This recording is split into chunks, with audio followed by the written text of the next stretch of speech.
প্রিয় দেশবাসী, আমাদের সংস্কারের যে আকাঙ্ক্ষা সেটি বাস্তবায়নে প্রতিটি কমিশনই আমাদের জন্য গুরুত্বপূর্ণ। তবে নির্বাচন ব্যবস্থা সংস্কার ও সংবিধান সংস্কার কমিশনের কথা আমি একটু আলাদাভাবে বলতে চাই।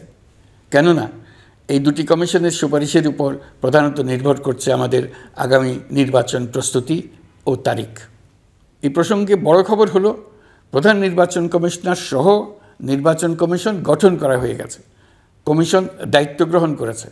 এখন থেকে তাদের হাতে দায়িত্ব ন্যস্ত হলো ভবিষ্যৎ সরকার গঠন করার প্রক্রিয়া শুরু করার।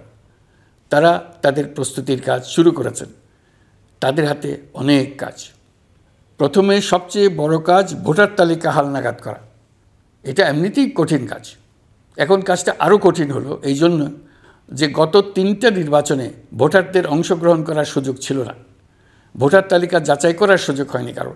গত 15 বছরে যারা ভোটার হওয়ার যোগ্য হয়েছে তাদের সবার নাম ভোটার তালিকায় তোলা নিশ্চিত করতে হবে। এটা একটা বড় কাজ। ছাত্র জনতার অভ্যুত্থানের পর এখানে গলদ রাখার কোনো সুযোগ নেই। দীর্ঘদিন পর এবার বহু তরুণ তরুণী জীবনে প্রথমবারের মতো ভোট দেবে। অতীতে তাদেরকে সে অধিকার এবং আনন্দ থেকে বঞ্চিত করা হয়েছে। তাই এবারের নির্বাচনে তাদের ভোটদান একটি স্মরণীয় ঘটনা হয়ে থাকবে। এই অভিজ্ঞতাকে মসৃণ করার সমস্ত আয়োজন করতে হবে। আমার একান্ত ইচ্ছা এবারের নির্বাচনে প্রথমবারের তরুণ তরুণী ভোটাররা শতকরা 100 ভাগের কাছাকাছি সংখ্যায় ভোট দিয়ে একটি ঐতিহ্য সৃষ্টি করুক।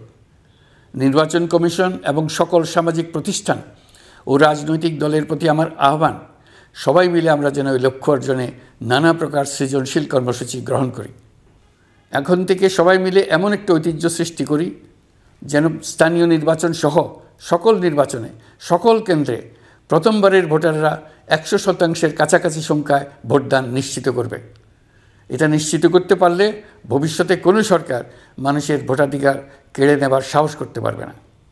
নতুন ভোটার ছাড়াও যাদের আগে থেকে ভোটার তালিকায় নাম থাকার কথা ছিল তারা ভোটার তালিকায় আছে কিনা তা নিশ্চিত করতে হবে। বিশেষ মনোযোগ দিয়ে ভুয়া ভোটারদেরকে তালিকা থেকে বের করে দিতে হবে। এবার আমরা প্রবাসী বাংলাদেশিদেরকে ভোট দেওয়া নিশ্চিত করতে চাই। অতীতে আমরা এই ব্যাপারে অনেকবার আশ্বাসের কথা শুনেছি।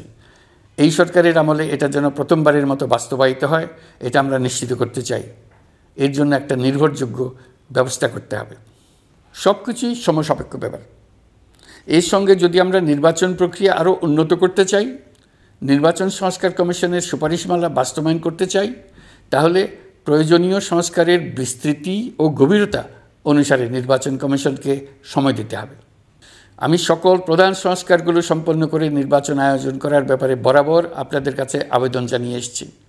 তবে রাজনৈতিক ঐকমত্যের কারণে আমাদেরকে যদি অল্প কিছু সংস্কার করে ভোটার তালিকা নির্ভুলভাবে তৈরি করার ভিত্তিতে নির্বাচন সম্পন্ন করতে হয়, তাহলে 2025 সালের শেষের দিকে নির্বাচন অনুষ্ঠান হয়তো সম্ভব হবে। আর যদি এর সঙ্গে নির্বাচন প্রক্রিয়া এবং নির্বাচন সংস্কার কমিশনের সুপারিশের পরিপ্রেক্ষিতে এবং জাতীয় ঐকমত্যের ভিত্তিতে প্রত্যাশিত মাত্রার সংস্কার যোগ করি, তাহলে অন্তত আরও 6 মাস অতিরিক্ত সময় লাগতে পারে। মোটা দাগে বলা যায় 2025 সালের শেষ দিক থেকে 2026 সালের প্রথমার্ধের মধ্যে নির্বাচনের সময় নির্ধারণ করা যায়।